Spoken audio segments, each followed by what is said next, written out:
You see that bull? He's right there going up that flat part. He's just about ready to top out on that draw. He's a long ways out, but he looks like he'd be a good 5x5 or 6x6. I'd have to get the spot and scope on him to tell for sure, but yeah, I see him now. He's in a good spot. For guide Angie Denny, the co-owner with her husband Scott of Table Mountain Outfitters, the sight and sound of elk have been a major part of her life for over a decade.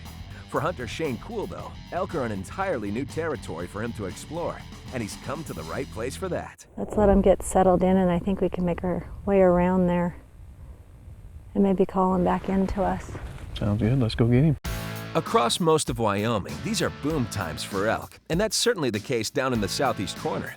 Any hunter lucky enough to draw an elk tag in the Cowboy State is in store for some great hunting, whether with rifle or bow.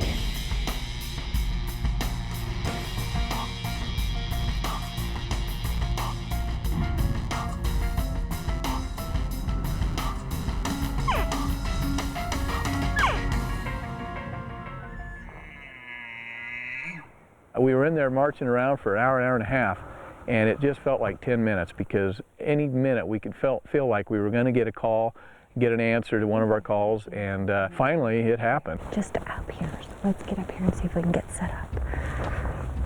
We got set up on a rock ledge with about a 50-foot down into the draw. The visibility was really quite good right there.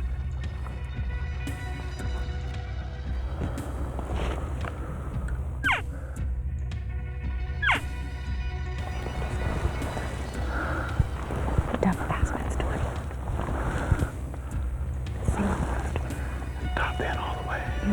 He may come over here. You tell me if it's a shooter bull. There he comes right there. You see it right there. Oh, he's definitely a shooter. Get ready. He's gonna come right down here.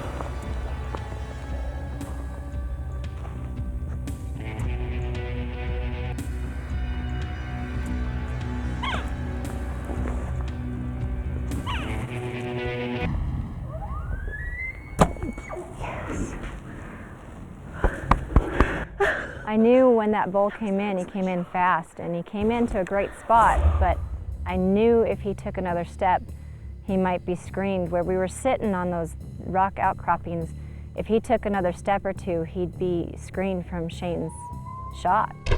I was really hoping that he wouldn't move, and Shane released right at the right time, and that was a perfect shot. He didn't crash at all coming down, and then all of a sudden he got here, and he broke that one. We didn't hear a word, didn't hear a thing from him, and all of a sudden, boom, he's right there. He was either going to spin and get out of here on us, or he might have taken another step, but gosh, I'd hate to chance it. He came in so beautiful right there. Oh, that was perfect.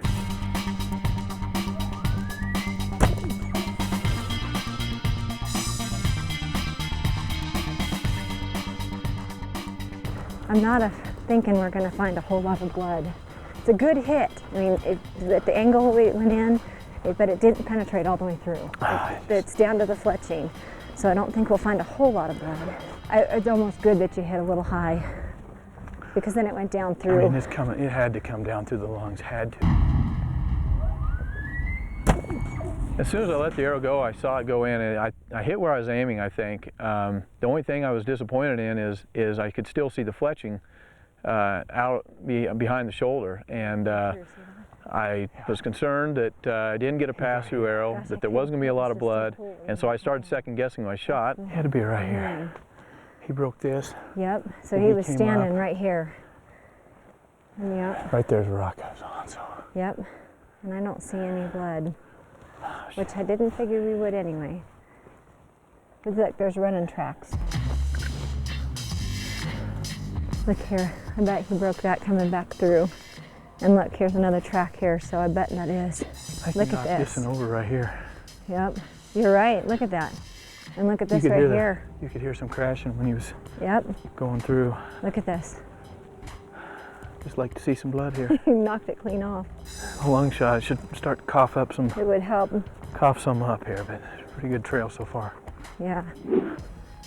Is that him? Look at this. It's got to be. Well, that's kind of different. That's got to be. God, would he come over these rocks? I don't. Come here. Come here. I guess so. Holy. Oh my God. How are we going to get him out of there? Oh my. Oh my. This is where he come from. Yep. He got right here and started coughing up a bunch of blood and And then he just probably tipped over. That's just, fell off. And that's just from I don't know, his maybe falling. tried to jump over there and didn't make it or something. But Wow. anyway, Well, we got him. It's just going to take all night getting him out of here. not sure if the arrow got him or the fall. Knocked him out good, that's for sure.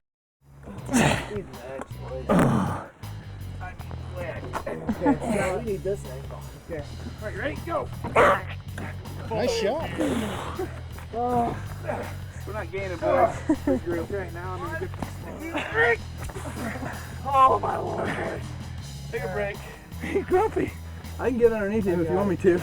2, 3. He's coming up a little bit. I'm in a spot where I can't move. The hunt was exhilarating enough, but how many hunters get to do this? You need a freaking block and tackle system. We need flat ground. The back end of the elk was not moving. So the first thing we thought, let's try to get rid of a little bit of weight. And so Jacob was down there. He said, well, I'll just gut him right here. That's going to release some of our weight. I think so. Loosen him up a little. You want to try to lift him one more time like this? Scott, you probably quartered out more elk than anybody. You want to get your head down in here? I got to. No. I want to flip. Actually, if Scott would get to hold that horn and Shane would go that way. Well, when it was all said and done, there were 7 of us that showed up to help get this elk out. And so we had 7 different ideas on how to get the elk out. It's like get the rope off. You guys got to hold it. Yeah, we got it. Get the rope off the horns. We need them on these legs. On the legs.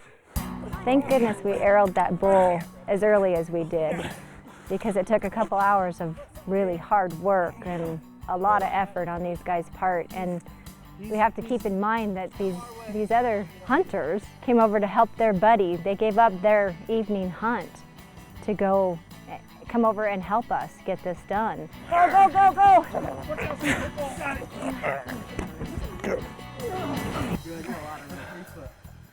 He's out of there.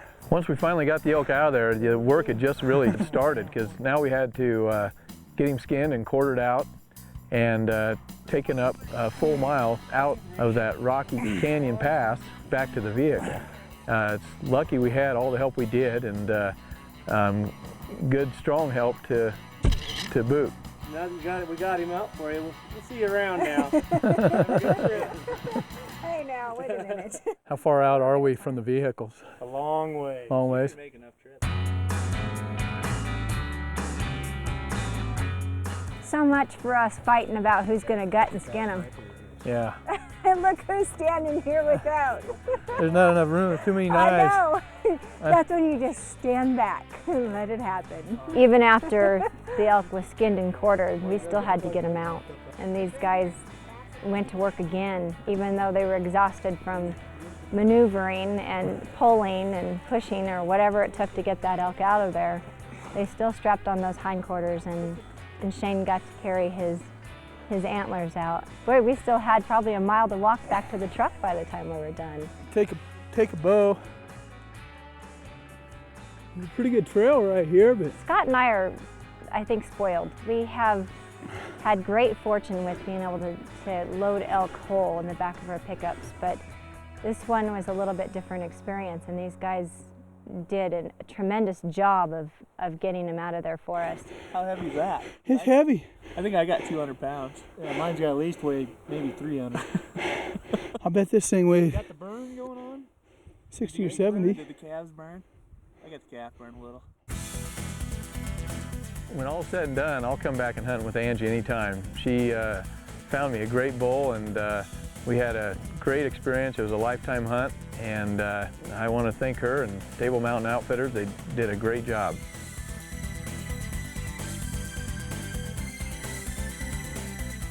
Next time, Cool might want to consider taking a bull that's a little closer to the truck.